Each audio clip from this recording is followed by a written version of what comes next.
জীবনে ওই ছেলেগুলোই বেশি কাঁদে যারা 10 জনকে নয়, একজনকে মনে প্রাণে ভালোবাসে।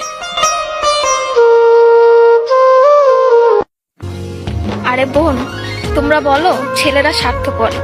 ছেলেরা 200 টাকা একটা মেয়ের দেহ পাবে জেনেও তার ভালোবাসার মানুষটার জন্য পাগলের মতো কান্না করে। মেয়েরা কয়েকদিন রিলেশন করেই ছেলেদেরকে বলে ভুলে যেও। আরে বোন, ভুলে যাওয়া যদি এতই সহজ হতো তাহলে কি রাস্তাঘাটে এত পাগল পড়ে থাকতো?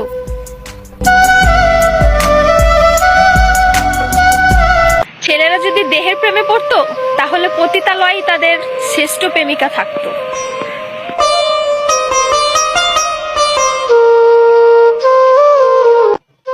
যে ছেলে তোমাকে জান, কলিজা, পাগলি বলে ডাকে, ভেবে নিও সে ছেলে তোমাকে শুধু গার্লফ্রেন্ড না, তার জীবন